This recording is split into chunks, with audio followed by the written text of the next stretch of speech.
baby girl for Shirley and Harry Strumpf. 11th was the day and November was the month. Her big brother Jerry welcomed her home. 7 years later, brother Jacob was born. Growing up on the streets of the Lower East Side, back then it was where all the Jews reside. Evie grew up and made many a friend. She still has them now and she will to the end.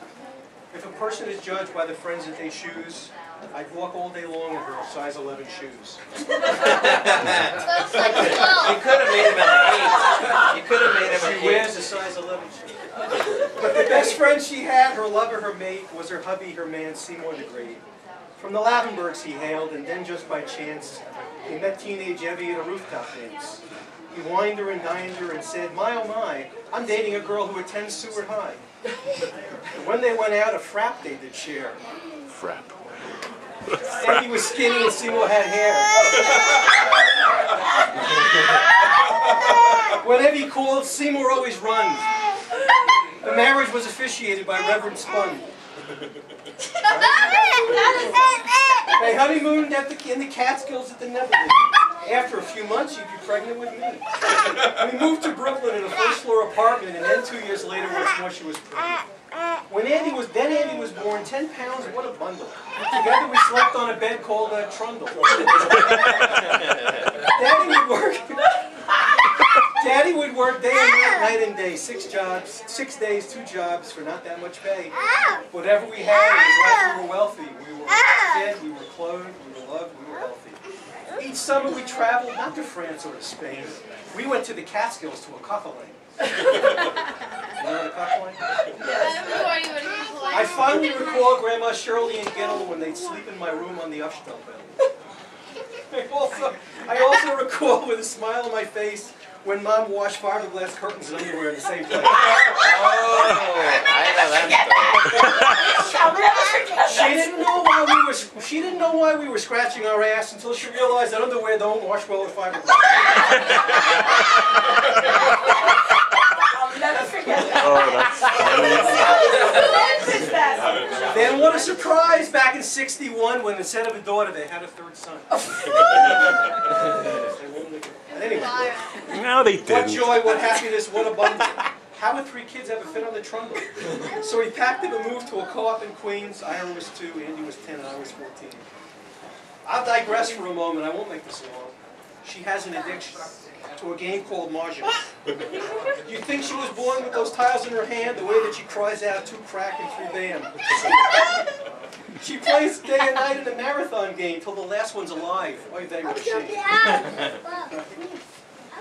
She plays it so much and with so much ease that one day for sure she'll be turning Chinese.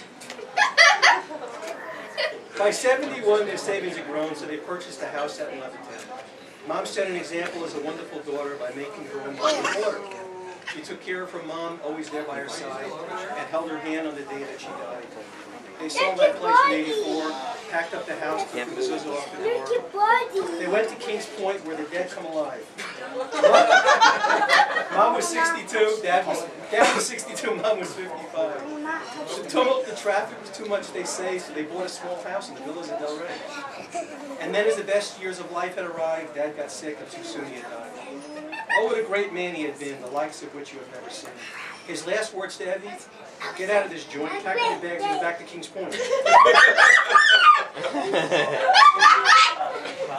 So if you're walking down Normandy Way and you happen to see someone walking your way, with the sun on her face and her back to the breeze, walking real slow because of bad knees, smiling so bright that it lights up the sky, getting wolf whistles from Mount Cock is walking by.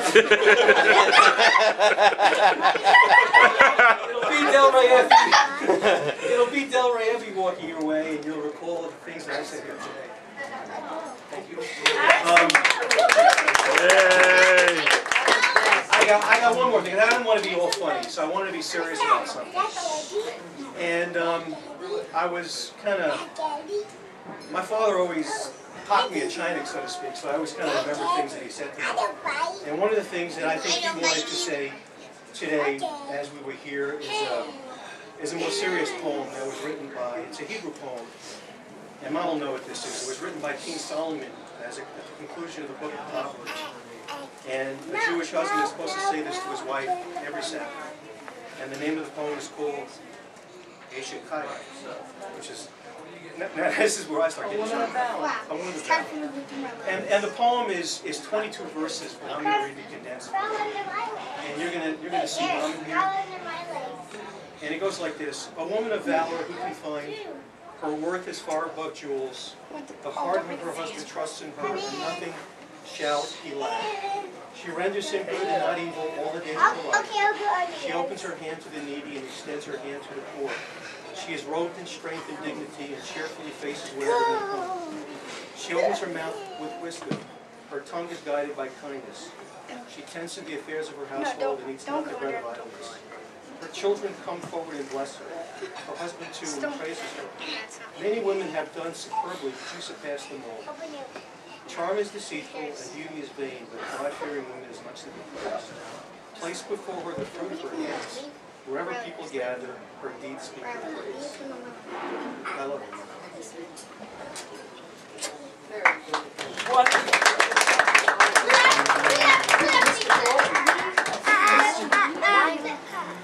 Especially after 80 years. 80 years. 80 years. Does anybody else have anything they want to say, Mom? I think you said it all, Dad. Yeah.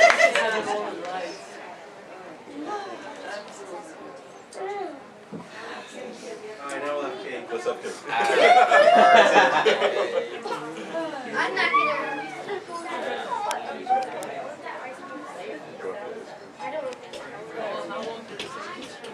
I wrote it on the way over here. I just want to thank my whole family. Don't play around with Love you, Grandma. Just beautiful. I appreciate Shout out to Grandma. I appreciate it. Have you all here with me today. Thank you so much. I love you.